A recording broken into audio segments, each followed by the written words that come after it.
array of characters.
अस्सलाम वालेकुम।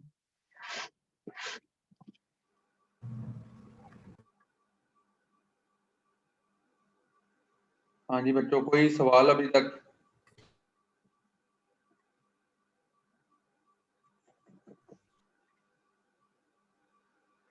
अस्सलाम वालेकुम सर। वालेकुम अस्सलाम। कोई क्वेश्चन है किसी का?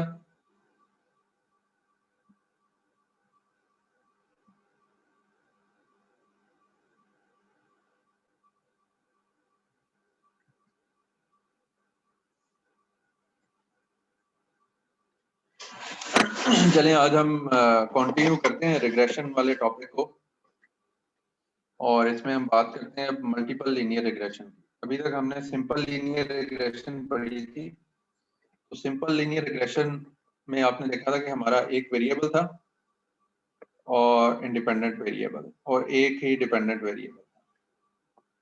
फॉर एग्जांपल, हमने कोई बता सकता है क्या एग्जांपल ली थी हमने लास्ट क्लास में? सर सैलरी की और उसका एक्सपीरियंस की था। ईयर्स ऑफ एक्सपीरियंस और सैलरी की।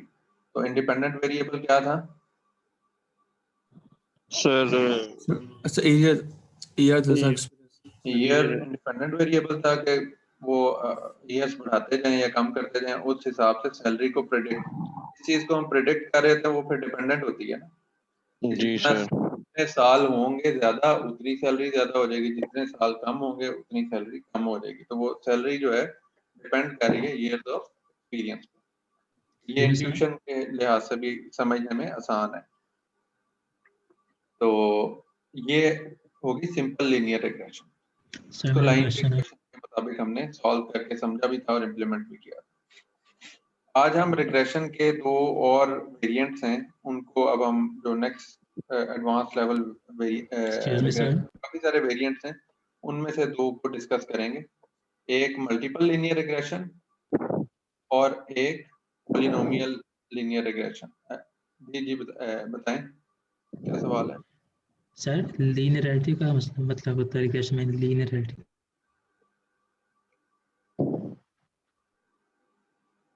लीनियरिटी का मतलब ये होता है कि हम इस कोफिशिएंट को फाइंड करने की कोशिश कर रहे हैं। जो कोफिशिएंट्स को फाइंड करना ना, प्रैक्टिकली स्पीकिंग, x1 एक वेरिएबल है, y एक वेरिएबल है। हमने ये y इंटरसेप्ट और ये कोफिशिएंट फाइंड करना है। तो ये कोफिशिएंट और ये जो x1 है हमारा, ये एक वेरिएबल है जो कि फॉर दैट मैटर पावर इसकी 1 है। ये किसी एक लाइन के ऊपर जो है ना, स्ट्रेट लाइन के ऊपर, ये जो सिंपल लीनियर रिग्रेशन है इसमें ये स्ट्रेट लाइन के ऊपर मैप करता है। ठीक है, तो हमने एक ऐसी स्ट्रेट लाइन आइडेंटिफाई करनी है जो कि इन दोनों वेरिएबल्स के रिलेशनशिप को डिफाइन करता है। ये लिनियरिटी का मतलब। Okay sir. ठीक है, यस सर। तो इसलिए इसको कहते हैं सिंपल लीनियर रिग्रेशन। ये लाइन की इक्वेशन के ऊपर मॉडल हो जाती है, और ये इसमें जो इसकी पावर भी है जो इस वेरिएबल की, वो इस सिंपल लीनियर रिग्रेशन के केस में 1 नहीं होती। अच्छा, दूसरी बात यह है कि हम आज जो मैंने आपको बताया, हम दो और वेरिएंट्स इसके डिस्कस करते हैं, जिनमें से पहला वेरिएंट जो है वो मल्टीपल लीनियर रिग्रेशन। हमने जो एग्जांपल ली आप लोगों ने, बल्कि मैंने आपसे ये पूछना चाहूंगा कि रैंडमली किसी से भी पूछ लेता हूँ, आप लोगों ने किया काम, आपको मिला था कि आप लोग भी अपना कोई ना कोई डाटा सेट ढूंढें और उसके ऊपर अप्लाई करें सिंपल लीनियर रिग्रेशन? किस किस ने ये काम कर लिया है? हैंड रेज करें।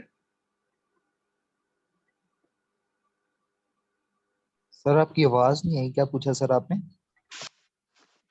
जिसने simple linear regression model implement कर लिया है अपने डाटा सेट के ऊपर। एक तो हमारा डाटा सेट था ना जो हमने पढ़ा था, मैंने आपको ये काम दिया था कि आपने किसी और डाटा सेट पे इंप्लीमेंट करना है। मैंने उसकी अभी सबमिशन बना दी थी या नहीं बनाई थी LMS पे? हाँ सर। पहले मैं आज बना दूंगा और आज शाम तक आपने उसको अपलोड कर देना है। तो वो किस किस ने की है?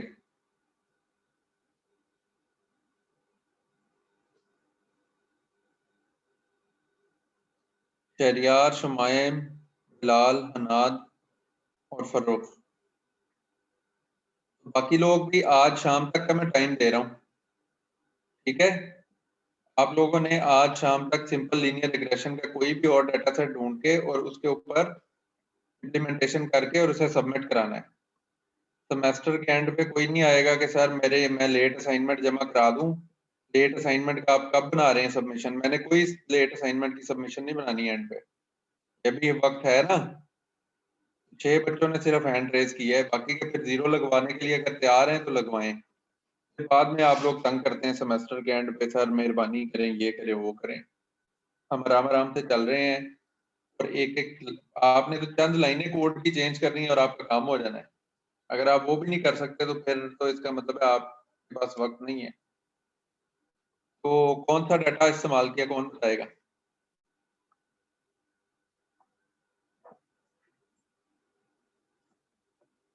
जिन 6 अहबाब ने ये काम किया है, आप बता सकते हैं क्या कोई भी आप में से? सर मार्क्स वाला भी किया था कि कितने मतलब कि आपके मार्क्स हो तो उसका आउटपुट रिजल्ट कितना आएगा एफिशिएंसी के बेस के ऊपर, पिछले प्रीवियस रिजल्ट के ऊपर। मतलब उसका मार्क्स उसमें क्या इंडिपेंडेंट ग्रेड। वेरिएबल क्या था और डिपेंडेंट वेरिएबल क्या था? जरा क्लास को एक्सप्लेन करें। सर जो मार्क्स थे ना हमारे, जो प्रीवियस मतलब कि 4 सब्जेक्ट्स के हमने यूज किए थे कि ये हमारे 4 सब्जेक्ट्स हैं, तो अगर हम इसके बिहाव के ऊपर कोई टेस्ट लेते हैं तो हमारा जो ना आउटपुट के ऊपर हमारे कितने मार्क्स आएंगे इस बिहाव के ऊपर। मतलब कि सर जो हमारे प्रीवियस रिजल्ट था ना, जो उसमें जो डिफरेंट सब्जेक्ट से मार्क्स थे, वो हमारे साथ जो है ना वो इंडिपेंडेंट वेरिएबल्स थे। ठीक है, जो ऊपर जो मैंने कैलकुलेट किया था, जहाँ मतलब इस बिहाव के ऊपर मेरी आउटपुट कितनी आ रही है, जो मैं नया कोई क्वेश्चन पेपर दे रहा हूँ, जो भी दे रहा हूँ उसके बिहाव के ऊपर, तो उसका डिपेंडेंट था वो वेरिएबल। तो किसी प्रीवियस मार्क्स की थोड़ा बुनियाद सा पे, फॉर सर। एग्जांपल आप कहते हैं कि एफएससी के मार्क्स की बुनियाद पे टेस्ट के रिजल्ट निकालना है ना? सर एफएससी के जितने मार्क्स होंगे वो इंडिपेंडेंट वेरिएबल हो गया और टेस्ट के मार्क्स जो हैं वो डिपेंडेंट वेरिएबल हो गया कि एफएससी में जितने ज्यादा मार्क्स आएंगे, उम्मीद यही है कि टेस्ट में भी उतने ही अच्छे मार्क्स आ जाएंगे। ये चीज जो है ये भी डिपेंडेंट और इंडिपेंडेंट, एक इंडिपेंडेंट वेरिएबल और एक डिपेंडेंट वेरिएबल। गुड। अच्छा, तो दूसरी नेक्स्ट टाइप ऑफ रिग्रेशन है, उसमें हम ये चीज अंडरस्टैंड करने लगे कि अमूमन सिर्फ एक ही वेरिएबल नहीं होता जिसपे हम जिसकी बुनियाद पे फैसला कर रहे होते हैं। मिसाल के तौर पे हम ये फैसला करते हैं, शरियार में लेता हूँ क्वेश्चन, आपका कमेंट जो भी है, हम ये भी देख रहे होते हैं कि एक वेरिएबल नहीं है बल्कि मल्टीपल वेरिएबल्स हैं। फॉर एग्जांपल आपके जिस तरह आप कहें कि यार इसके मैट्रिक के मार्क्स भी लेने हैं, एफएससी के मार्क्स भी लेने हैं और टेस्ट के मार्क्स भी लेने हैं और उसके बाद इसकी हमने से पोजीशन डिटरमिन करनी है। तो पोजीशन डिपेंडेंट वेरिएबल हो गया और मैट्रिक, एफएससी और टेस्ट के मार्क्स जो हैं वो क्या हो गए? इंडिपेंडेंट हो गए। Independent variables. तो मल्टीपल इंडिपेंडेंट वेरिएबल्स भी हो सकते हैं। तो जब मल्टीपल इंडिपेंडेंट वेरिएबल्स होंगे, इस केस में हम सिर्फ एक ही वेरिएबल की बुनियाद पे सारा फैसला करने की कोशिश कर रहे हैं सिंपल लीनियर रिग्रेशन में। लेकिन जब हमारे पास वेरिएबल ज्यादा हों तो फिर हम क्या करें? कोई किसी एक को सेलेक्ट करें या फिर मल्टीपल को ऑन बोर्ड करें और उनसे मिला के कोई इक्वेशन बनाएं। जब हम मल्टीपल वेरिएबल्स को मिला के और उनसे इक्वेशन बनाने की कोशिश करते हैं तो फिर उस इक्वेशन में हम क्या करते हैं कि इन कोफिशिएंट्स को एडजस्ट करने की कोशिश करते हैं। ये जो B1, B2, B3 जितने भी वेरिएबल्स होंगे उन सारों के कोफिशिएंट्स को एडजस्ट करते हैं। आज हम इसकी सारी थ्योरेटिकल डिटेल्स पढ़ेंगे और उसके बाद पॉलिनोमियल रिग्रेशन को भी क्विकली गो थ्रू करेंगे। तो आज का हमारा जो लेक्चर है वो जो दो वेरिएंट्स हैं रिग्रेशन के, मल्टीपल लीनियर रिग्रेशन और पॉलिनोमियल लीनियर रिग्रेशन, इन दो को हम थ्योरेटिकली अंडरस्टैंड करेंगे आज के लेक्चर में। शहरियार ने पहले हैंड रेज किया था। शहरियार, क्या क्वेश्चन है? जी सर, मैंने पूछना था कि जो ये मॉडल्स लगा रहे हैं रिग्रेशन, लीनियर रिग्रेशन, मल्टीलिनियर और पॉलिनोमियल, इसकी एक्यूरेसी हम कैसे पता लगा सकते हैं कि कितनी इसकी एक्यूरेसी थी हमारे डेटा सेट? इसको अभी हम जब ये इम्प्लीमेंट करेंगे तो इसके बाद इंशाल्लाह हम देखेंगे कि इसकी एक्यूरेसी। वो भी इसी तरह हमारे पास मॉडल के स्टैटिस्टिक्स शो करने के लिए भी उसमें एक्यूरेसी और दूसरे एवेल्यूएशन मेजर्स वो अभी डेलिबरेटली हम नहीं पढ़ रहे हैं ताकि अभी हम सिर्फ मॉडल चलाना सीख लें। वो भी इसी तरह एक दो मेथड्स हैं, उससे पहले हम जरा एवेल्यूएशन मेजर्स को अंडरस्टैंड करेंगे और फिर हम उन एवेल्यूएशंस को गौर से देखेंगे कि ये इसका क्या रिजल्ट आ रहा है। ठीक है, वो ऑब्वियसली एक्यूरेसी जो है वो हमने जिस तरह वो मीन स्क्वायर्ड और वो चीजें देखी, तो उसी तरह से ही हम इसको देख रहे होते हैं कि कितना जो हमारा जिस तरह हमने एक्स ट्रेन और एक्स ट्रेन वाई ट्रेन और एक्स टेस्ट वाई टेस्ट में स्प्लिट करते हैं ना, बेसिकली वो वाई टेस्ट जो होता है हमारा, वाई टेस्ट और जो प्रेडिक्शंस होती हैं उन दोनों का जो कंपैरिजन होता है उसकी मदद से हम एक्यूरेसी डिटरमिन करते हैं, मतलब आइडिया लेने के लिए। अब ये बात समझ आ रही है ना आपको? वाई पोर्शन को हम जो हमारा टेस्ट सेट होता है उससे हम देख रहे होते हैं ना। Yes sir. टेस्ट सेट में जो असल वैल्यूज आनी होती हैं वो वाई टेस्ट में पड़ी होती है। एक्स टेस्ट के अंदर वो इनपुट होती है हमारी, यानी कि एक्स टेस्ट जो है वो ये वाला होगा, ये जो हमारे जिसके ऊपर इस वक्त माउस है, सर ये y टेस्ट इनपुट आती जाएगी और वो वाई को प्रेडिक्ट करता जाएगा। तो वो जो प्रेडिक्टेड वाई है और एक्चुअल वाई, नेक्स्ट एक्स की वैल्यू आ जाएगी उसकी प्रेडिक्शन और एक्चुअल वैल्यू वाई की। तो इनसे हम देखते जाएंगे कि वो कितना सही आंसर दे रहा है। तो इनमें जितनी डिविएशन आएगी उतना उसकी एक्यूरेसी कम होगी, इसमें जितना वो स्पॉट ऑन होगा, एक्यूरेट होगा, उतनी उसकी एक्यूरेसी ज्यादा होगी। तो अभी सिर्फ इस लेवल पे इतनी बात से आप गुजारा करें। ठीक है, तो इसके लिए कुछ मेजर्स बने हुए हैं, वो मेजर्स किस तरह से एवेल्युएट करते हैं इस चीज को वो हम देखेंगे, और लाइब्रेरीज में क्या चीज अवेलेबल है इस चीज पे करने के लिए वो भी हम देखेंगे। फारूक आपका क्या सवाल था?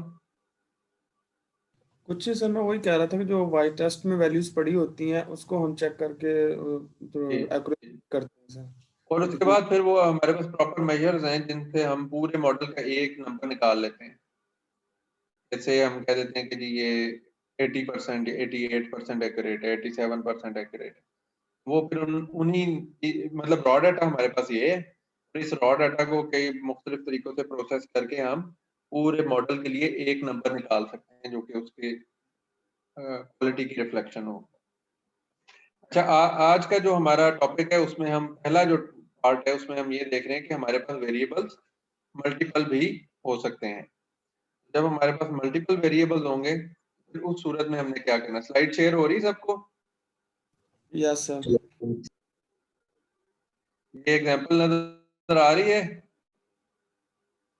Yes sir. Profit, R&D spend, admin, marketing, ठीक है सर आ रही। तो अब यहाँ पे आप देख रहे हैं कि जो प्रॉफिट है वो डिपेंड कर रहा है कि लोग R&D पे कितना स्पेंड कर रहे हैं, एडमिनिस्ट्रेटिव एक्सपेंस कितना है, मार्केटिंग का एक्सपेंस कितना है, और किस स्टेट में बिजनेस किया जा रहा है।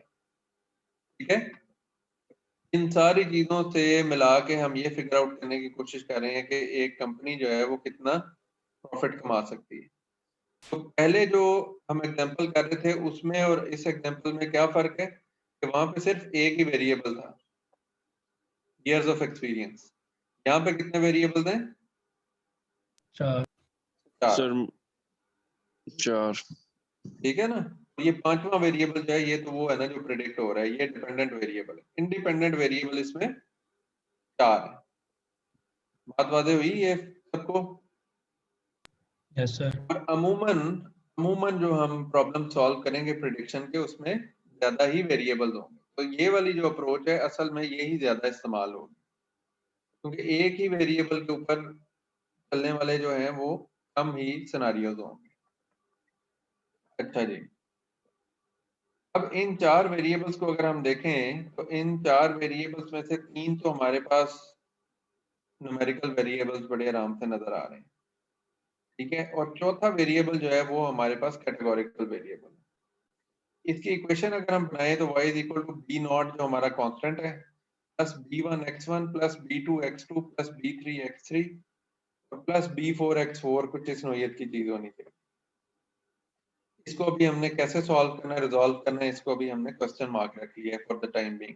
लेकिन ये बात हमें समझने की जरूरत है कि इन सारे वेरिएबल्स को जब हम अपनी लीनियर रिग्रेशन के अंदर इनकॉर्पोरेट करने की कोशिश करेंगे तो हर वेरिएबल और उसका कॉरेस्पॉन्डिंग कोएफिशिएंट आ जाएगा। हमारा मॉडल क्या कर रहा होता है, वो basically again simple linear regression में भी इस कोफिशिएंट को, एक ही कोफिशिएंट को एडजस्ट कर रहा होता है। x1 की वैल्यू तो हमें इधर से आनी है, ठीक है। मॉडल के पास x1 की वैल्यू को कंट्रोल करना है, मॉडल का इख्तियार है या नहीं है? नहीं है। No sir. x1 तो जो वैल्यू बाहर से आनी है वो आनी है। तो मॉडल का इख्तियार क्या है कि वो इस कोफिशिएंट को एडजस्ट करे और इस y इंटरसेप्ट को एडजस्ट करे। समझ आ रही है? यस। Yes sir. तो इस केस में अब मॉडल क्या करेगा, वो इस b0 को b1, b2, b3 और जितने भी आगे वेरिएबल्स हैं इन सारे कोफिशिएंट्स को एडजस्ट करेगा इस तरीके से कि हमारा जो एरर है वो कम से कम आए इन सारे वेरिएबल्स को इनकॉर्पोरेट करते हुए। जो प्रॉफिट की प्रेडिक्टेड वैल्यू है उसके करीब 3 हम हमारे ये कोफिशिएंट्स हमें लेके जाएं इन वैल्यूज की मदद से, और हर एक रो के लिए ये चीज जस्टिफाई हो। तो जिसमें सबसे ज्यादा जस्टिफाई होगी जिन कोफिशिएंट्स की सेटिंग्स में, वो हमारे मॉडल की फाइनल वैल्यू हो। प्रैक्टिकली सारी बात समझ आनी शुरू हुई? यस। गुड। अच्छा, अब ये चौथे वेरिएबल का क्या करें? वन हॉट एंड कोटिंग याद फीचर है? स्केलिंग करेंगे सर फीचर स्केलिंग करेंगे। नहीं, ये चौथे वेरिएबल में स्केलिंग का तो कोई काम ही नहीं है ना। सर स्केल सर कोडिंग क्या इसमें 0 scaling 1 हो करेंगे जाएगा आप? सर, 0 1 हो जाएगा सर। तो ये 1 इसको वन हॉट एंड कोटिंग करेंगे, ठीक है। ओके ये न्यूयॉर्क और कैलिफोर्निया में नजर आ रहे हैं, हम क्या करेंगे, 0 1 इसको जहां जहां न्यूयॉर्क है वहां न्यूयॉर्क कैलिफोर्निया के लिए 0 1 कर देंगे और कैलिफोर्निया के लिए 0 और यहाँ पे वाइस वर्सा। तो ये कुछ इस नोयत की चीज बन जाएगी, ठीक है। न्यूयॉर्क 1 और कैलिफोर्निया 0। इस केस में कैलिफोर्निया 1 और न्यूयॉर्क 0। ये वन हॉट एंड कोटिंग वाला जो हमारा काम था उसको इस्तेमाल करते हैं। याद है प्री प्रोसेसिंग में हमने ये चीज सीखी थी, लाइन ऑफ कोड आपके सामने है, उसमें आप सिर्फ कॉलम, ये जो इसका कॉलम नंबर है वो आप चेंज कर देंगे। उस वक्त शायद ये पहला दूसरा कॉलम ही था, अब ये कौन सा कॉलम है, 0 1 2 3 4, ठीक है। तो अगर यहाँ से शुरू करें तो ये 0 1 2 3 और 4th कॉलम है। तो डाटा जिस हिसाब से, अगर से प्रॉफिट एंड पे पड़ा हो, क्योंकि हमारे केस में डाटा इस तरह नहीं होगा, 0 पे प्रॉफिट नहीं पड़ा होगा, प्रॉफिट कहाँ पड़ा होगा, प्रॉफिट लास्ट में पड़ा होगा, लास्ट में पड़ा होगा। तो 0 1 2 और 3, ये थर्ड कॉलम जो है ये हम पास कर देंगे और हम कहेंगे कि यार इसके अंदर जितने भी डिस्टिंक्ट वैल्यूज हैं उसके कॉरेस्पॉन्डिंग हमारा वन हॉट एंड कोडिंग की एक एरे बना दो और उसमें ये नीचे सारी वैल्यू 0 और 1 की उस हिसाब से दे। क्लियर? यस। ये वाली चीज बन जाएगी। अब ये स्टेट का कॉलम बीच में से निकल गया, अब जो डाटा बन जाएगा वो क्या बनेगा, profit R&D spend admin marketing New York California, state बीच में से निकल जाएगा। ये कुछ इस तरह की चीज बन जाएगी और इस चीज को हम क्या कहते हैं, डमी वेरिएबल्स। इस चीज को क्या कहते हैं, डमी वेरिएबल। क्या समझ आई, कौन बताएगा? मैं नाम लेके पूछता हूँ। अबरार कादरी बैठे हैं?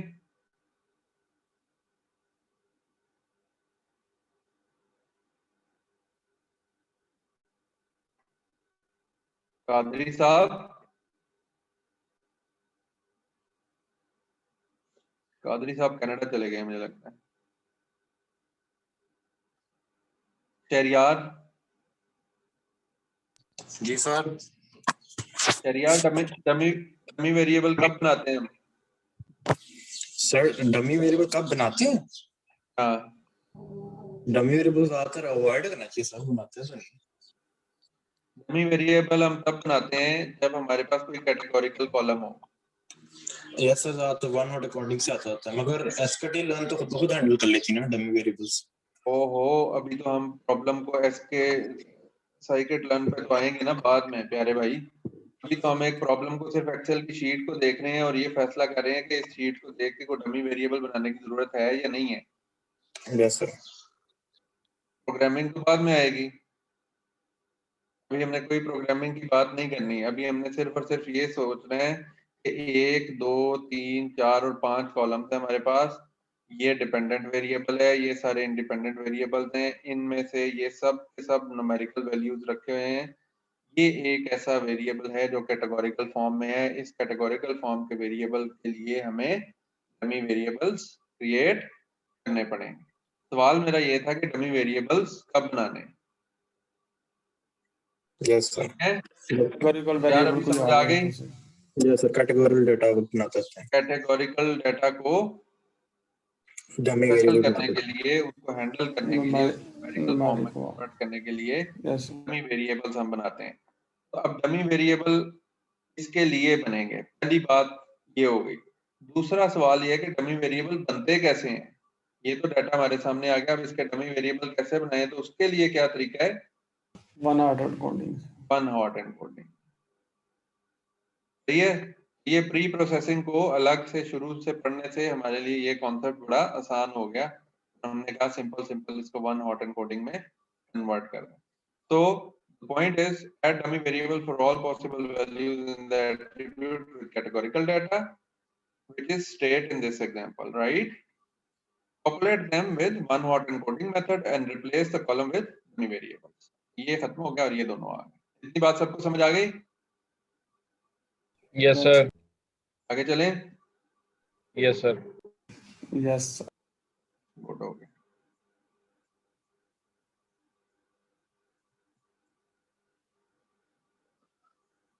ओके अच्छा, अब अगला ये है कि ये जो हमारे पास दो वैल्यूज हैं, इन दो वैल्यूज में से अगर हम सिर्फ इस एक को भी कैरी कर लें तो हमें बात समझ आ जाती है। यस अगर यहाँ सर। 1 है तो उसका मतलब न्यूयॉर्क है, अगर यहाँ 0 है तो उसका मतलब क्या है, कैलिफोर्निया से। कैलिफोर्निया। तो जब दो ही पॉसिबल वैल्यूज होंगी तो एक से ही हमें सारी बात समझ आ जाएगी, ठीक है। तो फिर लेकिन उस सर सूरत जब में हम डाटा क्या लार्ज करते हैं कि होगा, एक्चुअली, यानी कि आप कह रहे हैं कि यहाँ पे न्यूयॉर्क, कैलिफोर्निया और उसके बाद से लिखा हुआ है 3 4 एरिज़ोना, 5 कंट्रीज होंगी। फ्लोरिडा, सारा कुछ लिखा हुआ है स्टेट्स। Very good question. ये तो फिर आपने बताना है, मैंने तो जो स्लाइडें सर पढ़ी हैं उनमें वही थी। ऐसे तो नहीं होता। नहीं, उस केस में ये होगा, बेसिकली ये होगा कि हम n-1 वेरिएबल को इनमें से रख लेना, n-1 को, nth जो है वो हमारे सामने खुद आ जाएगा। दो के केस सर में ये हम हम फिर एक को सर रख लेंगे तो आ लेबल जाएगा। को अगर होता न्यूयॉर्क, सुन लें, न्यूयॉर्क, कैलिफोर्निया और उसके बाद एक तीसरा होता फॉर एग्जांपल फ्लोरिडा, या होता कोई डेनवर होता, कोलोराडो होता, कुछ भी होता। तो उसमें हमने क्या करना था कि हमने न्यूयॉर्क और कैलिफोर्निया को रख लें और फ्लोरिडा को निकाल दें, तीसरे को निकाल दें। तो ये दो वंस जो हैं, इन दोनों को कंबाइन करके जहाँ ये दोनों, जहाँ ये दोनों 0 हैं, इसका मतलब है कि वहां पे वो फ्लोरिडा वैल्यू बन रही है। यही होगा ना? यस जहाँ ये भी 0 हो, ये भी 0 हो, तो इसका मतलब है कि वो तीसरी वाली स्टेट में एग्जिस्ट कर रहा है।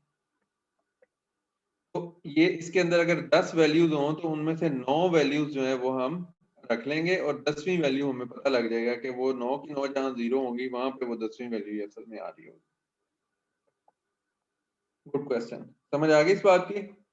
Yes sir. यस लेकिन सर जो करंट सिचुएशन है हमारे पास, इसमें हम लेबल एनकोडिंग भी तो कर सकते हैं सर, दो वेरिएबल्स हैं जस्ट हमारे पास। वो भी कर सकते हैं, लेकिन इस वक्त जो इसमें हम जो तरीका करते हैं ना, वो लेबल एनकोडिंग जो है वो उसकी निस्बत हम ये इस तरीके को रखते हैं, उसकी आगे वजह आपको समझ आएगी कि क्यों हम ऐसा करते हैं। यही इसमें दूसरा पॉइंट जो है वो यही वाला जो आपने सवाल किया जिसने भी, तो we may not include the last one as the information will be complete even if we eliminate the last one। इस केस में 2 है तो 2 में से सेकंड लास्ट होगा, ठीक है। अगर ये 10 होते तो 10 में से 10th वाला लास्ट होता, 9 हम रख लेते और 10वें को फॉरगो कर देते। इस तरह इस केस में हमने यहाँ पे फ्लोरिडा की एग्जांपल तीसरी ली और उसको डिस्कार्ड कर दें, तो ये 2 ही रख लें, जहाँ वो दोनों 0 होंगे तो वहां पे फ्लोरिडा ऑन होगा। जी शहरियार। सर प्री प्रोसेसिंग के लिए आपसे पूछना है इसमें कि अगर हमारे बिलफोर्स एक कॉलम जो है वो डेट एंड टाइम से हो भरी हुई, तो उसको हम क्या करेंगे इनकोडिंग के लिए? डेट टाइम वाली अगर कोई कॉलम हो उस उसके लिए भी आप स्केलिंग करके और उसको इस्तेमाल कर लें। डेट टाइम जिस तरह अगर इसमें लिखा हो 15 जून 2021, अब जून तो अब स्ट्रिंग है, वो न्यूमेरिकल तो हो नहीं सकती है, अब उसको हम क्या ऑर्डिनल कर दें या फिर कोई न्यूमेरिकल फॉर्म वैसे लगा दें? नहीं, इन द एंड हमने हर चीज को न्यूमेरिक्स में कन्वर्ट करना है, ठीक है। हमने क्या करना है, हर एक चीज को न्यूमेरिकल वैल्यूज में कन्वर्ट कर देना है। तो उसके लिए डेट के लिए आप देख लीजिएगा कि थ्योरेटिकली क्या डाटा माइनिंग में आप लोगों ने पढ़ा है फरो कि डेट्स को कैसे कैटेगोरिकल वैल्यूज में कन्वर्ट करना है। नो सर, ऐसा कुछ नहीं बताया सर। तो वो आप again it's a different and good question, आप जरा देख लीजिएगा कि बेसिकली हमने यही करना होता है। ये जिस तरह ये वैल्यूज है ना, इन सारों को भी हमने फीचर स्केलिंग, इसके बाद नेक्स्ट स्टेप आ जाता है फीचर स्केलिंग में। हम क्या करेंगे कि जिस तरह ये मार्केटिंग बजट अमूमन आप देख रहे हैं सबका ज्यादा है और बाकी कम है, हम इन सारी वैल्यूज को स्केल कर देंगे, स्केल करके 0 और 1 में ले आएंगे। तो एक आम बात क्या हो सकती है कि हम जो डेट है, डेट को भी अगर हम किसी न किसी फॉर्म में उसको से रेलेवेंस अगर उसकी हमने क्रिएट करनी है, हम ये कर सकते हैं कि 19, मैं वैसे मिसाल दे रहा हूँ आपको, अगर खुद बनानी हो मैंने, अगर मुझे ये कोई सवाल पूछे और मुझे कुछ भी पता ना हो, तो मैं एक तरीका ये कर सकता हूँ, मैं 1900 से स्टार्टिंग 1 जनवरी 1900 मैं स्टार्टिंग डेट ले लेता हूँ, अगर सारी डेट्स उसके बाद की, उस रेफरेंस से मैं देख लेता हूँ कि कितने दिन अभी तक गुजर गए। ठीक है, जो भी डेट दी होगी उसमें नंबर ऑफ डेज में कैलकुलेट कर लूं फ्रॉम 1900 से 1 जनवरी 1900, वो डेज मुझे मिल जाएंगे, वो अगेन इसी नोयत का कॉलम बन जाएगा और उसमें वो जो उनके रेलेवेंट वैल्यूज हैं वो भी मेरे सामने आ जाएंगे। और अगर वो बड़ी आसपास की वैल्यूज हैं तो फिर मैं एक नियरेस्ट ईयर से उसको स्टार्ट कर सकता हूँ। मतलब 1900 से स्टार्ट करने की बजाय अगर सारी वैल्यूज फॉर एग्जांपल 2020 और 21 की हैं, तो फिर मे बी मैं 2020 1 जनवरी 2020 से शुरू करके यही काम कर सकता हूँ। उससे मुझे वो number of days since that मिल जाएंगे, तो फिर उस हिसाब से मैं कर सकता हूँ। और अगर वो रिकरेंट है तो उसमें से सीजन का इम्पैक्ट आ रहा है या क्या आ रहा है, तो सीजन के इम्पैक्ट के लिए मैं ये कर सकता हूँ कि साल का कौन सा दिन है, 365 में से कौन सा दिन वो बन रहा है, समझ रहे हैं।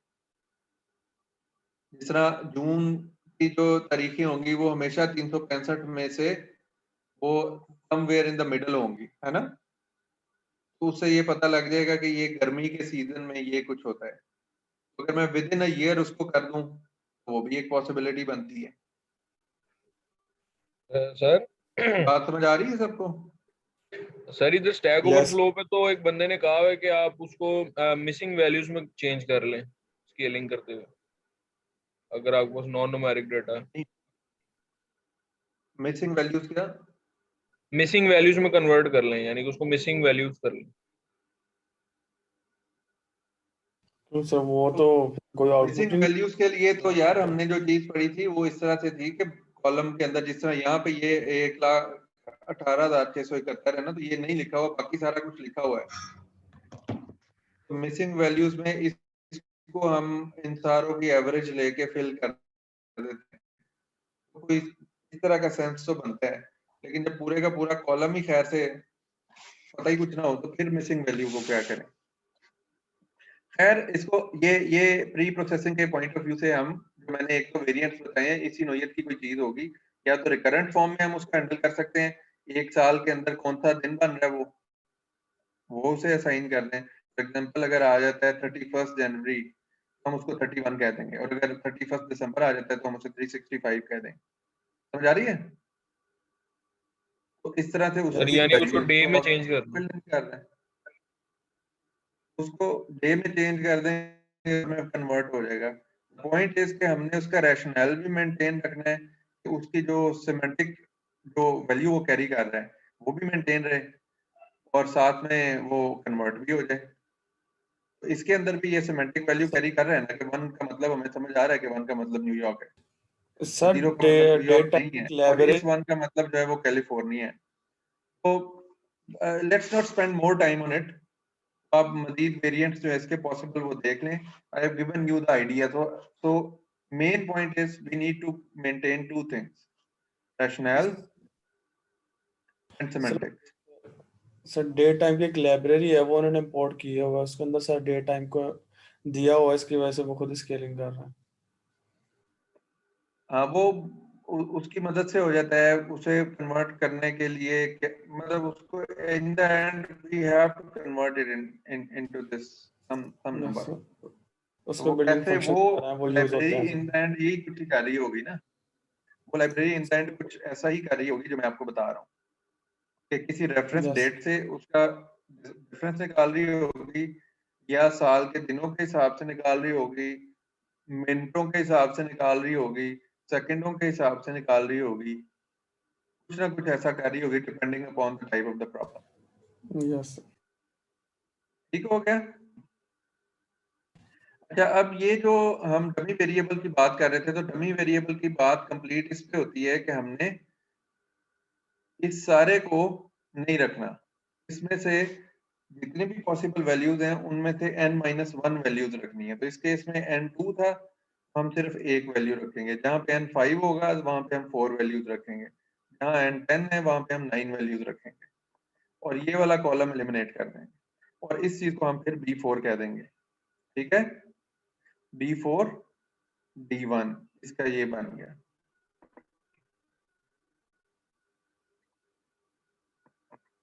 तो ये हमारी जो इक्वेशन बनेगी वो क्या बन जाएगी कि y is profit, B0 is the y intercept, B1 for R&D, B2 for admin, B3 for marketing and B4 for state.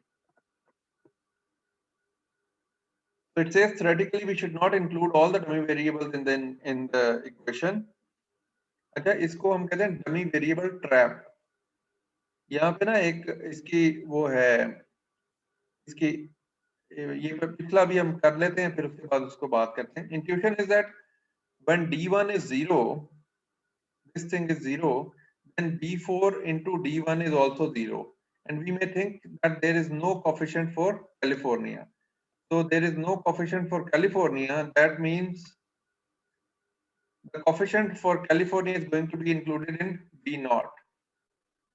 तो जब ये 0 है तो उसका मतलब है जब ये यहाँ पे ये 0 आ जाएगा, न्यूयॉर्क के केस में ये 0 आएगा, तो 0 आने से क्या हो जाएगा कि B4 में जो भी वैल्यू है D1 ही जब 0 हो गया तो ये वाला एक्सप्रेशन क्या हो जाएगा 0.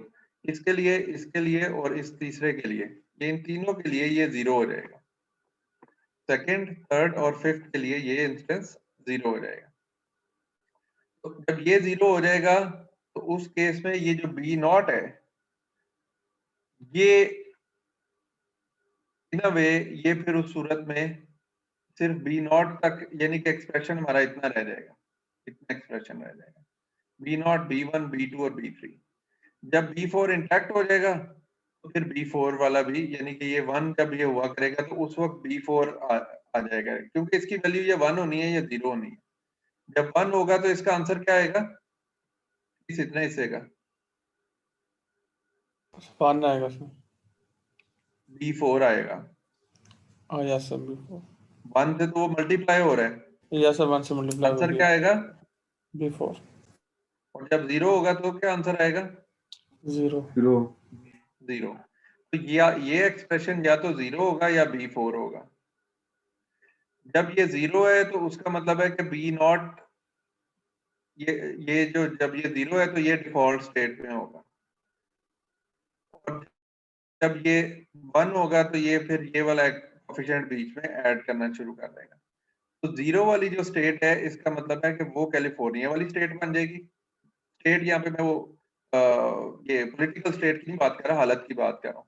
जब ये 0 हुआ करेगा तो उस वक्त इतना एक्सप्रेशन होगा. इसका मतलब है कैलिफोर्निया के लिए जो डाटा है वो इस इतने पार्ट से कैलकुलेट हो जाया करेगा, और जब न्यूयॉर्क आ जाएगा तो फिर ये वाली चीज भी बीच में आ जाएगी. ये दो वेरिएबल्स की मदद से ये इंट्यूशन आपको समझ आ जानी चाहिए कि ये इस वेरिएबल को निकाल देने से भी हमारा एक्सप्रेशन जो है वो इंक्लूसिव है और सारी इंफॉर्मेशन को वो कैरी कर रहे हैं. एक चीज है डमी वेरिएबल ट्रैप, एक इसमें कैरेक्टरिस्टिक है, वो कहते हैं कि कैरेक्टरिस्टिक वो 4-5 कैरेक्टरिस्टिक्स होती है, उनमें से एक होती है मल्टीकोलिनियरिटी। मल्टीकोलिनियरिटी में ये होता है कि डमी वेरिएबल ट्रैप ये होता है कि आपने ये जो हम कह रहे हैं ना कि हमेशा एक आखिरी को निकालना है, आपने आखिरी को निकालने से भी इंफॉर्मेशन कंप्लीट हो जाती है। तो ये इसकी रिक्वायरमेंट ये है कि कोई भी ऐसा वेरिएबल नहीं होना चाहिए जो कि दूसरे को डिटरमिन कर रहा हो, जिससे कि बाकी के डिटरमिन हो जाएं। ऐसा कोई भी वेरिएबल हमारे सिस्टम में नहीं होना चाहिए। हम अमूमन एक आगे चल के हम एक प्रॉब्लम वक्त मिला तो पढ़ेंगे, उसको हम कहते हैं डायमेंशनल रिडक्शन का। ये हम कहते हैं ना x और y, ये दो हमारे ये होते हैं एक्सिस, ये पढ़े हैं आपने? जी सर। तो ये x एक्सिस पे जो वैल्यूज होती है ना, इसको हम कहते हैं ये 90 के एंगल पे, इसको हम कहते हैं ऑर्थोगोनल टू ईच अदर। क्या कहते हैं? ऑर्थोगोनल, परपेंडिकुलर या ऑर्थोगोनल, ठीक है, ऑर्थोगोनल टू ईच अदर। हम कोशिश ये करते हैं कि ऐसी डायमेंशंस आइडेंटिफाई करें जो कि एक दूसरे से भरपूर मुख्तलिफ हैं। अगर एक डायमेंशन में ये ढूंढता हूँ, x यही रहता है, ये वाला हॉरिजॉन्टल, और y ये है, y x के बहुत ज्यादा क्लोज है, और अगर मैं इसके ऊपर ही y डाल देता हूँ तो इसका मतलब है कि ये तो दोनों बिल्कुल ही एक हैं, जो x कहेगा वही y कहेगा। अगर एक वेरिएबल की वैल्यू ये है, तो अगर x और y दोनों सेम होंगे तो वो दोनों असल में बराए नाम ही दो होंगे, असल में तो उसकी वैल्यू यही होगी। तो ये वैल्यू है 8, x की वैल्यू क्या होगी 8, y की वैल्यू क्या होगी 8। अगर वो यहाँ पे पॉइंट करता हूँ तो x की वैल्यू से 4 है, x की वैल्यू भी 4 और y की वैल्यू भी 4। तो हम कोई भी ऐसा वेरिएबल जो कि किसी दूसरे पे डिपेंडेंट हो वो कैलकुलेट करने की कोशिश नहीं करते। फॉर एग्जांपल अगर लिखा हुआ है x, एक वेरिएबल है x और दूसरा है 2x, अगर इसको मैं प्लॉट करता हूँ और ये 4 पे आ रहा है, ये x है, तो 2x क्या होगा 8, 3x क्या होगा 12। वो इसी एक्सिस के ऊपर ड्रॉ होती हुई एक चीज होगी। तो इस नोयत की भी चीजों को डिस्करेज किया जाता है। इसको कहते हैं कि ये linear combination of one and other है। इसकी वैल्यू x है तो ये 2x है, इसकी वैल्यू अगर 10 होगी तो इसकी 20, इसकी 5 है तो 10, इसकी 100 है तो इसकी 200। हमें जब इसकी वैल्यू 2x की वैल्यू x की मदद से पता लग रही है तो let's not include 2x in our model. ये इंट्यूशन आपको समझाने की कोशिश कर रहा हूँ कि जब आपको एक वेरिएबल से आप दूसरे वेरिएबल को डिटरमिन कर लेते हैं तो आप किसी एक को ही बीच में से अपने मॉडल का पार्ट बनाते हैं, दूसरे को जो डिटरमिन कर रहा होता है या जो डिटरमिन हो सकता है उसको मॉडल का पार्ट नहीं बनाते। जिस तरह सर हमने एज कैलकुलेट करनी हो तो हम सिर्फ डेट ऑफ बर्थ ही लिखेंगे, एज का सेक्टर नहीं बनाएंगे, इसके अंदर कॉलम नहीं जी बनाएंगे। बिल्कुल सही कि उस केस में हम एज नहीं रखेंगे। So the point is the fact that one or more independent variables in the linear regression predict another is called multicollinearity। जैसा कि ये यहाँ पे मैंने आपको बताया, जिस तरह इस केस में California can be determined by New York and vice versa। तो either go for California, मतलब या तो इसको B5 D2 को रख लें या B4 D1 को रख लें, दोनों को मत रखें। If so, the model cannot distinguish the facts from of D1 from the facts of D2। ये मॉडल की लिमिटेशन बन जाती है फिर कि इसमें और इसमें डिफरेंस क्या है। जैसा कि मैंने आपको बताया ना कि अगर आप सिर्फ इस पोर्शन को रखते हैं, ये तो हमने निकाल ही दिया ना, तो जब ये 0 होता है तो उस सूरत में मॉडल कितने पे कैलकुलेशन कर रहा है, और जब वो D1 जो है वो 1 हो जाता है फिर उस सूरत में ये सारी कैलकुलेशन का पार्ट बनता है। B4 again comes into play, ठीक है, अगर वो 0 है तो B4 will not come into play। तो इस तरह से जो B0 वाली स्टेट है वो एक्चुअली D2 को इनकॉर्पोरेट कर रही है, और B4 वाली जो स्टेट है जिसमें B4 भी शामिल है, वो कह रही है वो न्यूयॉर्क को इनकॉर्पोरेट कर, तो कैलिफोर्निया में हम डिस्टिंग्विश जो है वो इस तरीके से कर सकते हैं। तो ये बात अब इस रिकॉर्डिंग को एक दफा दो दफा सुनेंगे तो आपको ये बात बड़े अच्छे तरीके से वाज़ेह हो जाएगी जो इस वक्त हम कर रहे हैं। अभी भी कुछ ना कुछ आपको ये बात समझ आ गई होनी। तो इसको बिल्कुल सिंप्लीफाई मैं करके अगर इसको कंक्लूड करने की कोशिश करूं तो इसका कंक्लूजन ये है कि आपने जब किसी भी कैटेगोरिकल वेरिएबल को वन हॉट एनकोडिंग के थ्रू एस्टेब्लिश करना है तो उसमें से आपने n-1 जो इसके डिफरेंट पॉसिबल वैल्यूज हैं उनमें से n-1 वैल्यूज के आपने डाटा रखना है मॉडल में, एक वैल्यू का डाटा नहीं रखना। और उस वैल्यू को असल में B0 समहाउ रिप्रेजेंट कर रही होगी क्योंकि उसमें बाकी सारे जीरो होंगे, तो जो B0 वाली वैल्यू है वो एक्चुअली उसी को ही रिप्रेजेंट कर रही होगी। अगर आप उसे भी रख लेंगे और B0 को भी रखेंगे तो वो सही बात नहीं होगी, मॉडल की सही कन्वर्जेंस नहीं होती। तो सबसे अगर जो बात कम से कम आप लोगों को समझनी चाहिए तो ये वाली है कि आपने इनमें से n-1 वैल्यूज को रखना है, एक वैल्यू को नहीं रखना। Clear? Yes sir.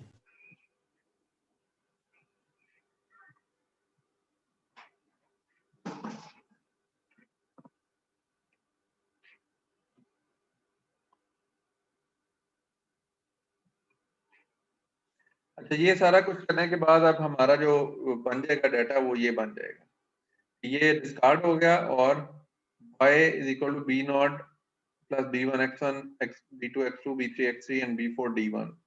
This is what we have. उसके बाद ये स्केलिंग वगैरह अपनी डेफिनेटली वो अपनी जगह आती रहेगी।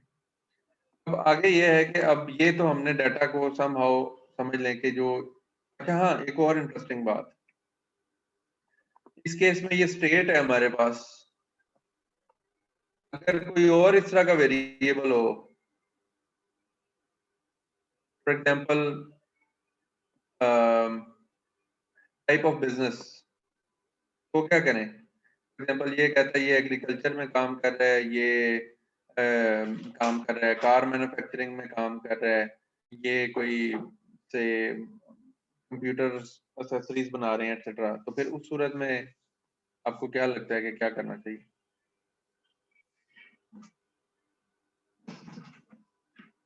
अभी तो ये स्टेट सिर्फ एक ही ऐसा वेरिएबल था।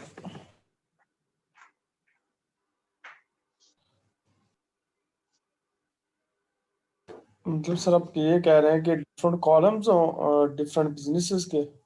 जी जी, जिस तरह यहाँ पे एक कॉलम ये नजर आ रहा है ना हमें स्टेट का, स्टेट के साथ एक और Yes, कॉलम sir. होता है जिसमें टाइप ऑफ बिजनेस होता है, बिजनेस सेक्टर नहीं जिसे हम कहते हैं textile sector, yes yes sir agriculture बिल्कुल। सेक्टर, तो सेक्टर होता है यहाँ पे, एक और कॉलम होता है सेक्टर, उसमें लिखा होता है एग्रीकल्चर, यहाँ पे आ जाता है कि फॉर एग्जांपल उसकी भी सर हम 100 मेडिकल, हेल्थ सेक्टर, तो फिर क्या करते हैं?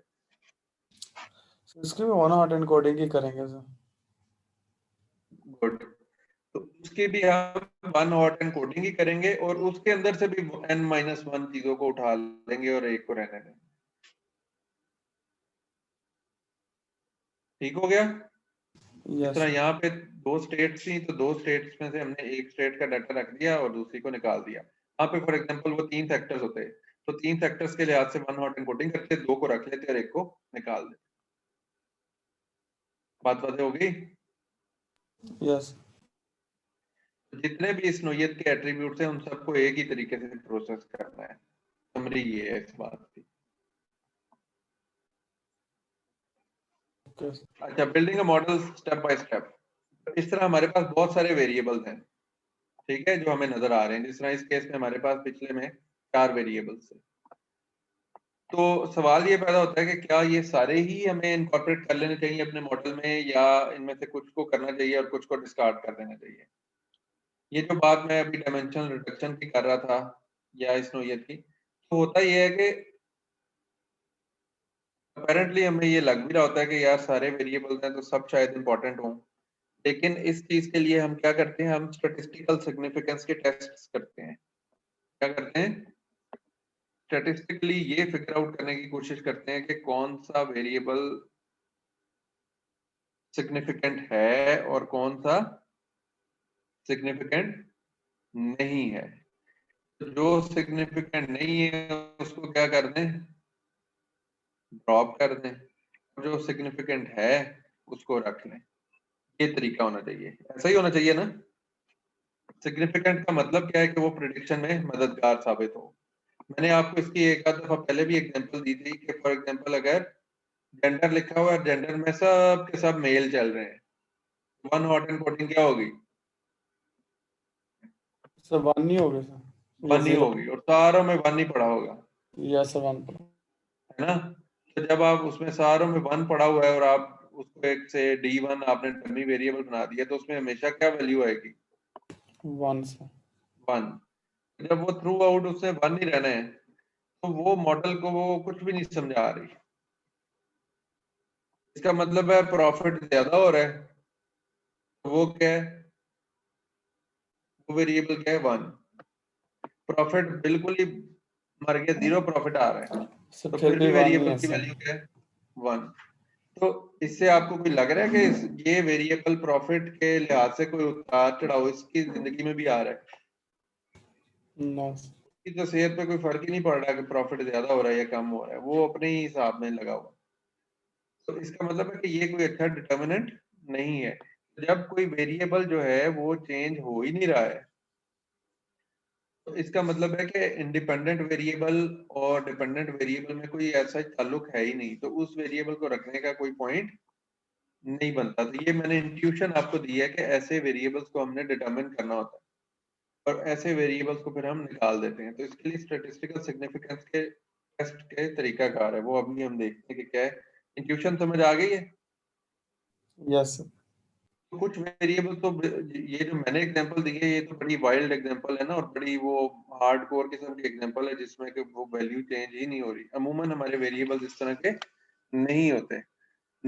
जब वो उनमें कुछ चेंजेस वेंजेस हो भी रही हैं, लेकिन हमें कुछ खास पता नहीं लग रहा कि ये स्टैटिस्टिकली सिग्निफिकेंट है या नहीं है, तो फिर हमें उसके देखने के लिए कुछ तरीकाकार करना चाहिए। तो मॉडल को बिल्ड करने के लिए और उसको एस्टेब्लिश करने के लिए कि कौन से एट्रीब्यूट्स को हमें शामिल रखना चाहिए और कौन से नहीं, उसके लिए ये 5 डिफरेंट तरीकाकार हैं। एक ऑल इन, एक backward elimination, forward selection, by directional जिसमें दोनों, बैकवर्ड एलिमिनेशन में कोई एक एक करके एलिमिनेट करें, फॉरवर्ड सिलेक्शन में एक एक करके सिलेक्ट करें और मतलब स्टार्ट 0 से हो, और बाई डायरेक्शनल में दोनों मिक्स है, और स्कोर कंपैरिजन जो है वो ये है कि ऑल पॉसिबल कॉम्बिनेशंस को ट्राई करो वेरिएबल्स के, और उन ऑल पॉसिबल कॉम्बिनेशंस के अंदर से फिगर आउट करो कि कौन सा कॉम्बिनेशन ऑफ वेरिएबल्स जो है वो सबसे अच्छी प्रेडिक्शन दे रहे हैं, उन वेरिएबल्स को शामिल रखो और दूसरों को ना रखो। ऑल इन का मतलब क्या है कि किसी को भी एलिमिनेट नहीं कर रहे, जिस तरह इस केस में 4 थे तो चारों को ही रख रहे हैं। बैकवर्ड एलिमिनेशन का मतलब क्या है कि 4 रख लिए, उसके बाद 4 के बाद 1 गिराओ, 3 करके देखो, मतलब जो सबसे कम सिग्निफिकेंट है उसको गिरा दो, 3 के बाद 2 एक और गिरा दो जो, और उसके बाद जो लीस्ट सिग्निफिकेंट है, सो ऑन सो फोर्थ। इसमें हम एक थ्रेशोल्ड रख लेते हैं कि को जो वेरिएबल इस सिग्निफिकेंस से कम है, फॉर एग्जांपल 5% से कम सिग्निफिकेंस है तो उसको गिरा दो वरना रख लो।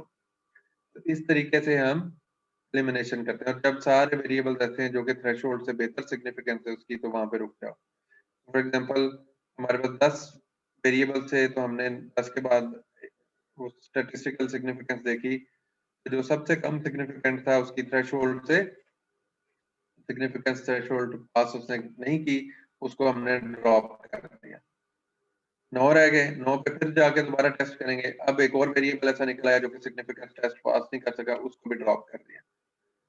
फिर हमने देखा तो उसके बाद जो 8 वेरिएबल थे वो सारे के सारे सिग्निफिकेंस टेस्ट पास कर गए, तो फिर अब हम किसी को भी ड्रॉप नहीं करेंगे। बैकवर्ड एलिमिनेशन है। फॉरवर्ड सिलेक्शन के अंदर क्या होता है कि हम स्टार्ट में एक हर एक वेरिएबल को देखते हैं, सिंगल वेरिएबल को। फॉर एग्जांपल इस केस में हमारे पास अगर 10 वेरिएबल हो तो 10 वेरिएबल्स में से जैसे सिंपल लीनियर रिग्रेशन है ना, उस तरह करके हम चलाएंगे।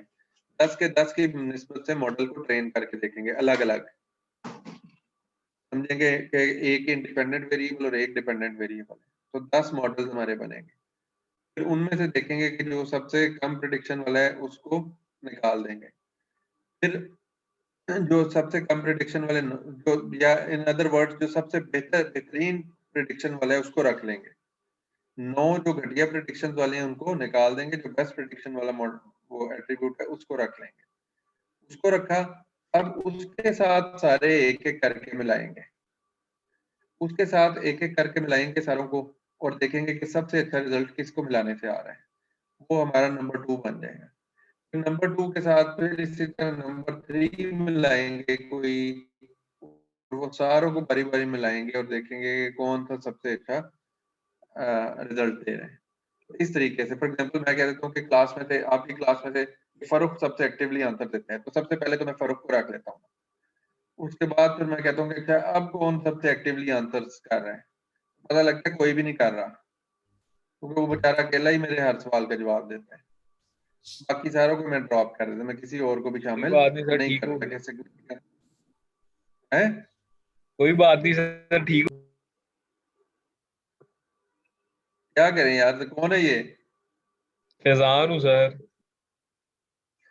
फैजान, हाँ फैजान को रख लेता हूँ, चल फैजान भी बीच में नहीं चूते सर, चूते अब मार रहने देता है। दे। नहीं नहीं रख लेते हैं यार, ठीक है।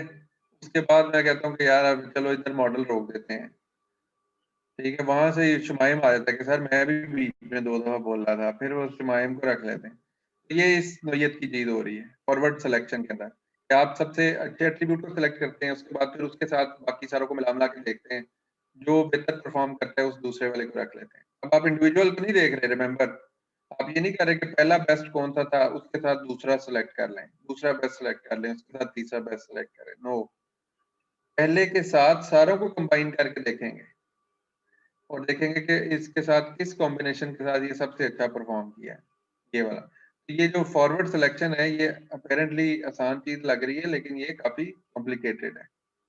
बाई डायरेक्शनल में दोनों काम कर रहे होते हैं, वेरिएबल्स को रख भी रहे होते हैं और एलिमिनेट भी कर रहे होते हैं साथ साथ, इसको भी हम बस इतना ही समझें। और स्कोर कंपैरिजन में क्या है कि ऑल पॉसिबल कॉम्बिनेशन, ये ऑल पॉसिबल कॉम्बिनेशन का मतलब ये है कि अगर हमारे पास 4 वेरिएबल्स हैं तो 2 रेज़ पर n इसके पॉसिबिलिटीज बनेगी, कि 4 के 4 हैं, कौन से 3 है, तो वो परमुटेशन जितनी भी इसकी पॉसिबल बनती हैं वो सारी की सारी 2 रेज़ पर n माइनस 1 बन जाती हैं। तो वो सारे की सारी पॉसिबिलिटीज के ऊपर हम मॉडल को रन करके देखते हैं और देखते हैं कि किस वाले सिनेरियो में ये अच्छा चलता है। तो ये स्कोर कंपैरिजन जो है ये तो ज्यादा वेरिएबल जिस तरह हो जाए उस केस में तो ये बहुत ज्यादा टीडियस हो जाएगा इसको चलाना। मसलन आपके अगर 10 वेरिएबल्स हैं तो आपके 1024 पॉसिबिलिटीज बनी ना, उसमें 0 वाली निकाल दें, किसी वेरिएबल को तो रखना ही है, तो 1 0 2 3 पॉसिबिलिटीज को हमें वैल्यूएट करना पड़ेगा और फिर जाके हमें पता लगेगा कि इनमें से कौन सा बेहतर है। और इसी तरह अगर आपकी 100 बन जाती हैं, 100 वेरिएबल्स आ जाते हैं, तो 2 raise to the power 100 minus 1 which is going to be a huge number। वो मॉडल जो है वो फैजान चलाएगा, कहेगा बेटा मैंने स्कोर कंपैरिजन का मेथड लगा दिया है, तो बेटा फैजान कहेगा जी अब्बा जी मैं अपने मुंडे ਨੂੰ ਵੀ ਦੱਸ ਦੇਵਾਂਗਾ ਕਿ ਦਾਦਾ ਅੱਬੂ ਨੇ मॉडल ਚਲਾਇਆ ਸੀ, ਜਦੋਂ ਚੱਲ ਗਿਆ तो फिर देख ली कि ਕਿਹੜੇ एट्रीब्यूट्स ਜਿਹੜੇ ਨੇ वो शामिल करने हैं, ठीक है।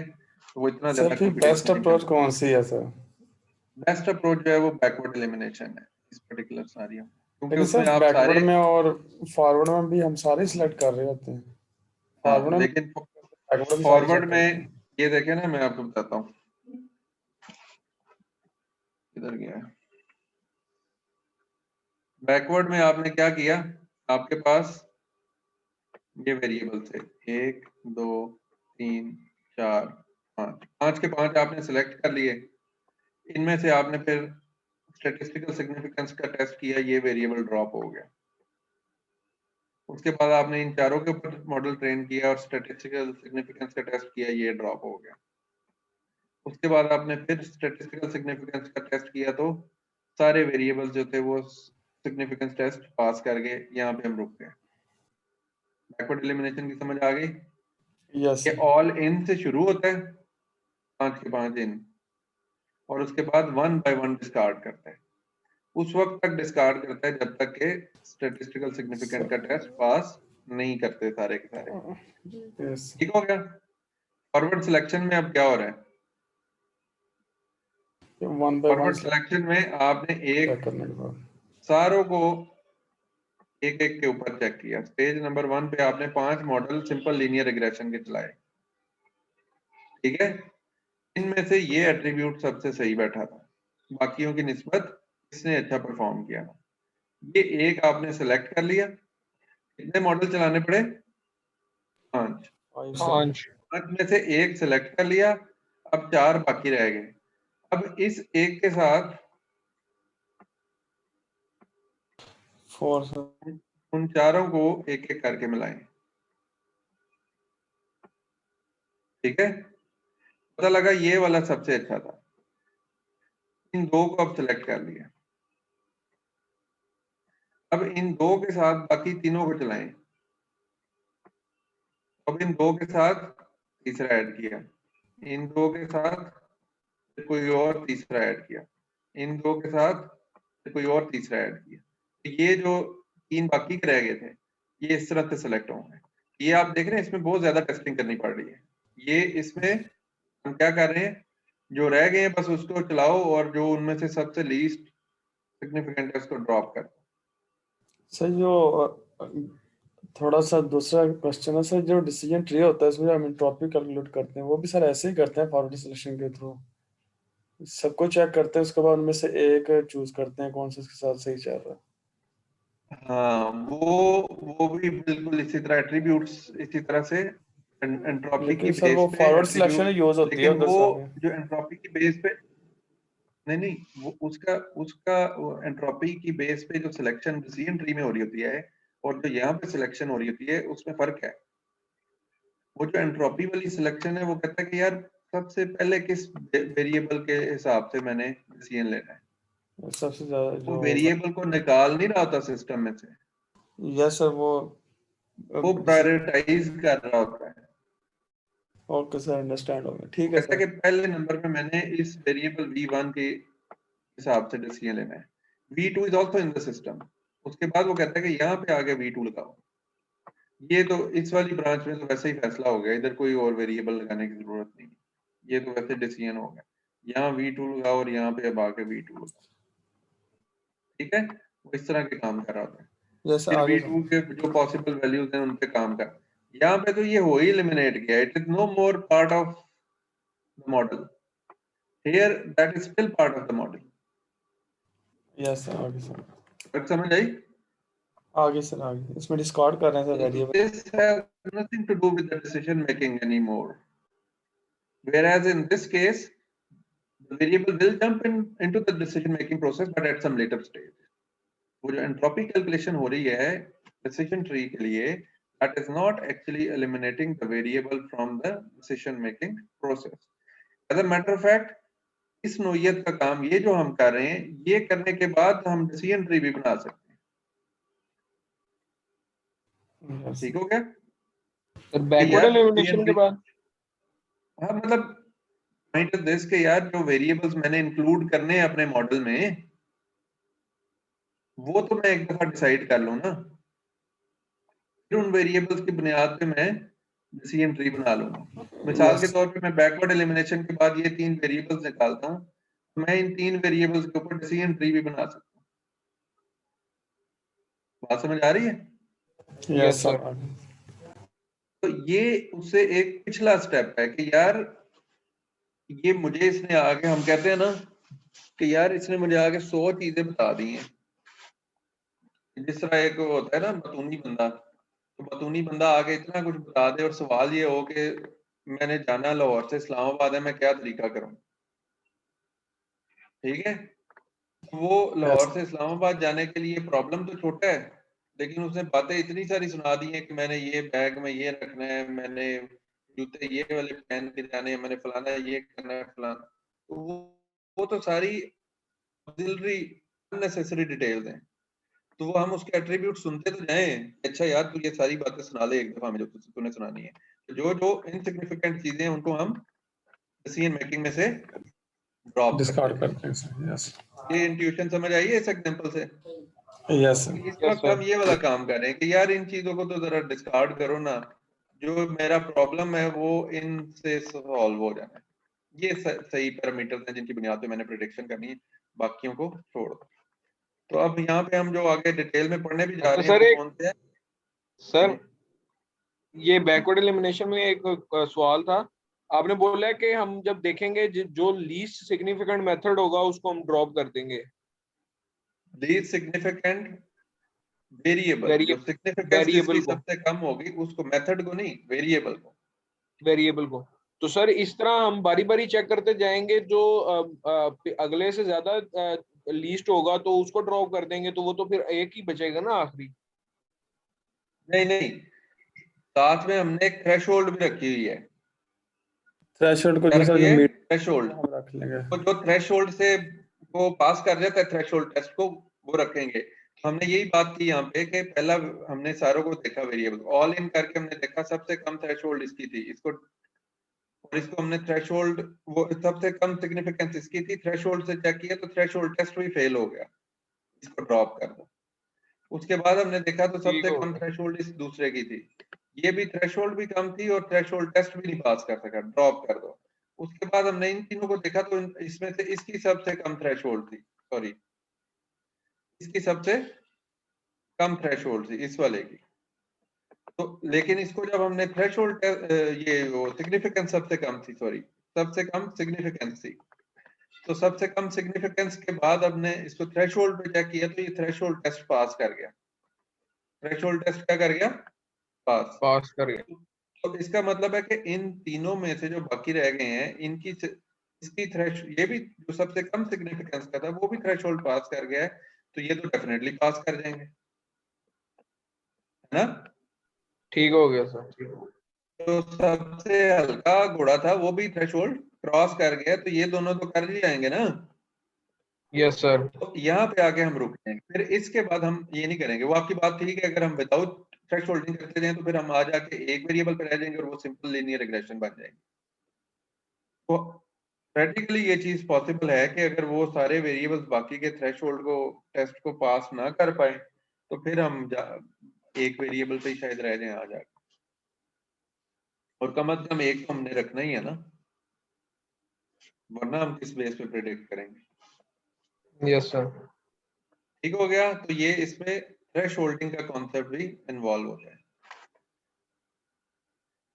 तो क्विकली इस सारी चीज को गो थ्रू करते हैं। ऑल इन में ये है कि जब हमें कोई प्रायर नॉलेज ना हो या हमें प्रॉब्लम की सेटिंग्स ऐसी हो कि हमें उन्होंने कहा हो कि ये सारे वेरिएबल्स ही आपने शामिल करने, ठीक है? तो अगर हमें कोई डाटा के बारे में प्रायर नॉलेज नहीं है और या फिर हमें ये कंस्ट्रेंट उन्होंने लगा दिया है कि जो भी प्रॉब्लम जिसके लिए भी हम सॉल्व कर रहे हैं वो कहते हैं नहीं तमाम वेरिएबल्स की आपने इसको सॉल्व करना है, तो फिर हम ऑल इन वाले को चलाते हैं। और तीसरी पॉसिबिलिटीज की वही जो भी हम डिस्कस कर रहे थे कि बैकवर्ड एलिमिनेशन को स्टार्ट करते वक्त भी हम ऑल इन से स्टार्ट हो, ऑल इन को स्टार्ट करके फिर आगे चले।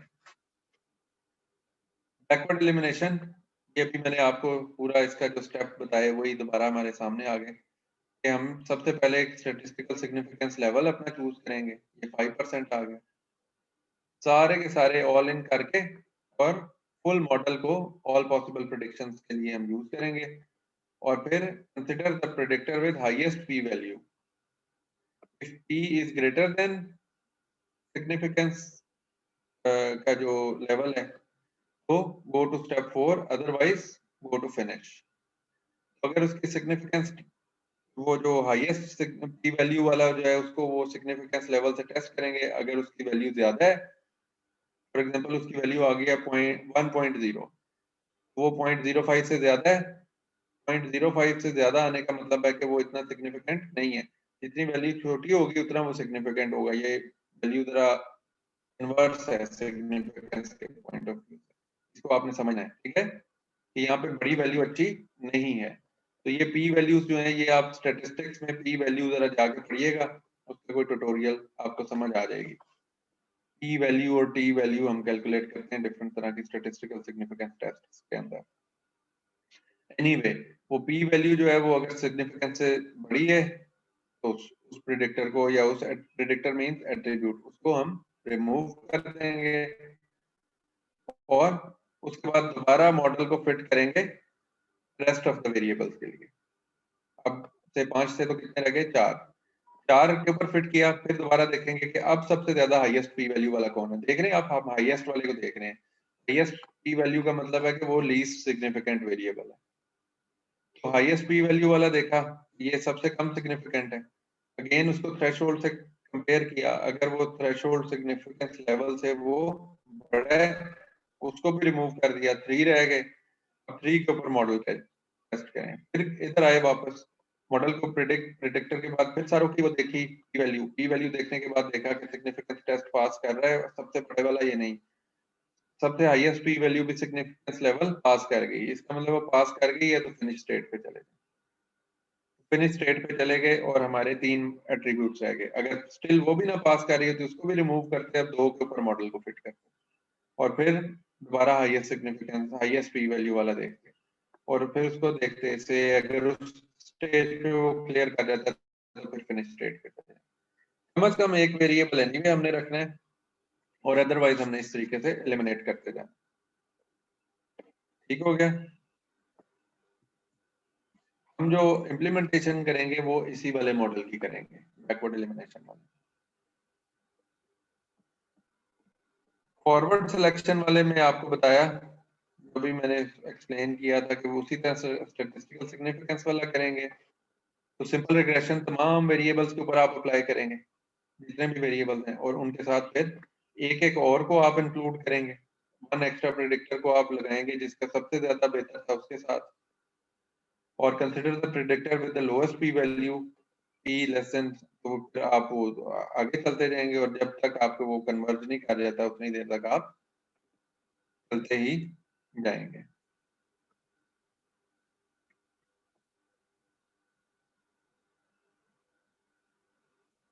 तो इसमें ये होता है कि जो आप लास्ट वेरिएबल आपने ऐड किया होता है, एक एक करके आप ऐड करते जा रहे हैं ना, पहले सिर्फ एक है, फिर 2 हो गए, फिर 3 हो जाएंगे, फिर 4 हो जाएंगे। तो 4 पे जाके आपको पता लगा कि ये कोई भी चौथे में जाके कोई भी स्टैटिस्टिकल सिग्निफिकेंस का लेवल पास नहीं कर सका। जिसको भी चौथे नंबर पे लिया वो स्टैटिस्टिकल सिग्निफिकेंस लेवल पास नहीं कर सका। तो फिर आप चौथे वाले पे नहीं जाएंगे बल्कि प्रीवियस स्टेट पे जाके 3 वेरिएबल्स जो थे उस वाली स्टेट पे जाके उसको फिर आप मॉडल प्रेडिक्शन के लिए या मॉडल फाइनल मॉडल उसको कंसीडर करेंगे।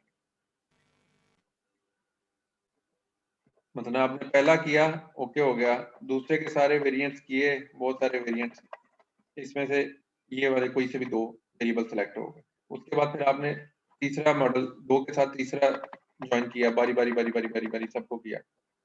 इनमें से भी उस थ्रेशोल्ड पास कर गए तो ये 3 सिलेक्ट हो गए, जो सबसे अच्छी थ्रेशोल्ड पास कर गए वो सिलेक्ट कर। इन 3 के साथ चौथा लगाया, चौथा लगाने के बाद जो सबसे कम थ्रेशोल्ड आई वो इसकी आई, लेकिन पता लगा इसने भी, ये जो था इसने भी स्टैटिस्टिकल सिग्निफिकेंस टेस्ट पास नहीं किया। जब इसने स्टैटिस्टिकल सिग्निफिकेंस टेस्ट पास नहीं किया तो इसका मतलब है कि फोर्थ वन जो भी आप इंक्लूड कर लें वो स्टैटिस्टिकल सिग्निफिकेंस टेस्ट पास नहीं कर पाएगा। लिहाजा 4 नहीं बल्कि इससे जो प्रीवियस स्टेट थी इस पे आए, इसका मतलब है कि इन 3 के ऊपर आपका मॉडल जो है वो ये 3 एट्रीब्यूट्स के ऊपर ट्रेन होना चाहिए, चौथा आपने नहीं इस्तेमाल करना। तो एक स्टेप पीछे इसमें आना पड़ता है, क्योंकि हम चौथे के ऊपर होते हैं और चौथा टेस्ट कर रहे होते हैं, तो जो भी हमारा आखिरी मॉडल होता है उसके अंदर चौथा वेरिएबल इंक्लूड हुआ होता है। तो हमने उस चौथे को ड्रॉप करना है और पिछली स्टेज पे आना है और उसको फाइनल मॉडल सेलेक्ट करना है। This is what the second point is, use the previous model as this attribute does not satisfy the significance level criteria, thus this model should not be included, should be considered as the final model. Keep the previous model इसमें ही है, ये scenario इसको हमने होगा कि अपने हर पास दफा हम रखना है। बैकवर्ड ही करेंगे। जी सर मैं कह रहा हूँ कि मतलब ये फॉरवर्ड और बैकवर्ड है, इसमें ये कोई चीज़ होगी कि हम सिनेरियो को देख के हम चूज करेंगे, मतलब किसी सिनेरियो में फॉरवर्ड भी हमारे लिए बेस्ट हो सकता है या हर दफा ही बैकवर्ड होगा? दोनों दोनों का जो आंसर है वो दोनों का तकरीबन सेम ही होना चाहिए दोनों का, लेकिन बैकवर्ड हमें जल्दी एलिमिनेट करने में मदद दे देता है तो वो बेहतर हम उसे कंसिडर करते हैं। वैसे जिस तरह एल्गोरिथमिक पॉइंट ऑफ व्यू से अगर हम बात करें ना, एल्गोरिथमिक पॉइंट ऑफ व्यू से, तो ये तो स्टैटिस्टिकल सिग्निफिकेंस तो हमारे अपने पास एक क्राइटेरिया है और हम कह रहे हैं कि उसकी बुनियाद पे ये सबसे अच्छा काम कर रहा है, लेकिन कॉम्बिनेशंस में कौन सा कॉम्बिनेशन सबसे अच्छा काम कर रहे ये हमें नहीं पता होता। ठीक है, कॉम्बिनेशंस में राइट कॉम्बिनेशन जो है वो क्या होना चाहिए, ये वो जो हमारा आखिरी पॉसिबिलिटी है ना, आगे अगर हम चलें, ये बाई डायरेक्शनल एलिमिनेशन को मैं स्किप करता हूँ, ऑल पॉसिबल मॉडल्स के ऊपर अगर आप आए तो ऑल पॉसिबल मॉडल्स के अंदर हमारे पास सारे डिफरेंट जो भी मॉडल्स बन सकते हैं इन एट्रीब्यूट से मिला के, उन सारों को चेक करें तो उससे हमें पता लगता है कि सबसे अच्छा कौन सा है। हो सकता है कि वो उसमें कोई एक ऐसा भी हो जो जिसकी स्टैटिस्टिकल सिग्निफिकेंस कम हो लेकिन वो इसमें शामिल हो। ये वाली चीज हमें चूंकि पता नहीं होती, लेकिन प्रैक्टिकली स्पीकिंग जो अच्छी स्टैटिस्टिकल सिग्निफिकेंस वाले एट्रीब्यूट्स हैं उनको शामिल करते हुए मॉडल्स प्रिडिक्शन ठीक होती है और बेहतर होती है, लिहाजा हम प्रैक्टिकली इन मेथड्स को ही इस्तेमाल करते हैं, या फॉरवर्ड को या बैकवर्ड को, और मोस्ट लाइकली हम फॉरवर्ड ये बैकवर्ड को सिलेक्ट कर रहे होते हैं। फॉरवर्ड के अंदर भी अगर आप देखें तो वो ज्यादा एग्जॉस्टिवली चेक कर रहा है चीजों को, तो अगर एट्रीब्यूट्स कम हो, और बेसिकली तो कॉस्ट का ही मसला है ना जिसकी वजह से हम ये काम कर रहे हैं, तो कॉस्टिंग में अगर एट्रीब्यूट्स कम हो तो फिर बेशक आप फॉरवर्ड सिलेक्शन भी लगा दें तो कोई इतना मसले वाली बात नहीं है, लेकिन जब एट्रीब्यूट्स ज्यादा होंगे तो फिर फॉरवर्ड सिलेक्शन जो है वो बहुत ज्यादा टाइम लेगी, क्योंकि पहली दफा इसने सारों पे सिंपल लीनियर रिग्रेशन अप्लाई करनी है। अगर 100 एट्रीब्यूट्स हैं तो 100 सिंपल लीनियर रिग्रेशन के मॉडल चलाएगा, सर उसके ये तो बाद क्या टाइम भी बहुत करेगा, ले जाएगा। उसके बाद वो दूसरे के साथ मिलके दूसरा एट्रीब्यूट सेलेक्ट करने के लिए उस एक को 99 के साथ मैच करेगा, बाकी के 99 जो है उन सारों को एक एक करके साथ मिलाएगा, तो 99 मॉडल्स चलाने के बाद उसे पता लगेगा कि दूसरा अब कौन सा रखना है। फिर तीसरे को चलाने के लिए वो जो 98 बाकी के रह गए हैं उन 98 को एक एक करके चूज करेगा और फिर उनमें से सेलेक्ट करेगा कि अब कौन सा तीसरा होना चाहिए। Sir These are backward he different- ठीक है। बैकवर्ड ठीक नहीं है, यस सर वही ठीक। बैकवर्ड वाला इस्तेमाल कर लें। जी जी बिल्कुल। इज्जत रास नहीं है तुझे, मैंने देखा है। मैं नहीं था सर, ये शुमाइम था। नहीं है तुझे, वैसे रास नहीं है। शुमाइम तो भाई तो मैं नहीं मुझे कह सकता, शुमाइम बड़ा आदमी। ठीक है सर। अच्छा ये बात सारी समझ आ गई। अब हम इंशाल्लाह नेक्स्ट सर क्लास में बैकवर्ड इधर तक ही एलिमिनेशन रख का जो लें आप मेथड है इधर तक। उसकी इम्प्लीमेंटेशन पढ़ेंगे। एक और छोटी सी चीज पढ़ लें सर फिर लेक्चर इतना खत्म। नहीं हजम हो रहा आज के लिए, इतना ही बहुत है। सर क्विज है अगली क्लास में सर, 5 मिनट बस रह गए। एक मिनट की बात रह गई है, जितनी देर में आपने ये मुझे ओके सुनाने सर, हैं सारे अपने मसले मसाइल, उतनी देर में हम ओके ये सर, बात ओके खत्म भी ओके। कर लेंगे। पॉलिनोमियल लीनियर रिग्रेशन भी एक चीज होती है, तो अभी हमने ये सिंपल लीनियर रिग्रेशन पढ़ी। मल्टीपल लीनियर रिग्रेशन में क्या था कि वेरिएबल्स मल्टीपल आ गए, है ना, सिर्फ एक एट्रीब्यूट नहीं मल्टीपल एट्रीब्यूट। उसमें हमने ये देख लिया कि बहुत सारों को लिफ्ट कराने की जरूरत नहीं, जो अच्छे अच्छे एट्रीब्यूट्स हैं उनको मॉडल में शामिल करें। अभी तक हमने थ्योरेटिकली ये बात समझी है। अगर आज के लेक्चर की समरी में अभी तक की बात करूं तो हमने ये कहा है कि आपके पास अगर 10, 20, 30 एट्रीब्यूट आ गए हैं तो सारों को सलूटे मारने की जरूरत नहीं है। बैकवर्ड एलिमिनेशन लगा के उसमें से ये फिगर आउट कर लें कि कौन से एट्रीब्यूट्स अच्छे हैं, उन अच्छे एट्रीब्यूट्स को अपने मॉडल का हिस्सा बनाएं ताकि आपका प्रेडिक्टर अच्छा काम कर सके। एक और चीज ये है कि हमारे पास डाटा इस तरह का है तो वो लाइन के अंदर सही फिट आ रहा है ना, सिंपल लीनियर रिग्रेशन बेहतरीन चल गई। लेकिन अगर ये डाटा थोड़ा टेढ़ा मेढ़ा आ गया है तो इस केस में फिर ये कर्व्ड लाइन जो है ना ये सही बैठती है, सीधी लाइन इतनी सही नहीं बैठ रही है। देख रहे हैं आप, स्क्रीन शेयर हो रही है यस ना, सर।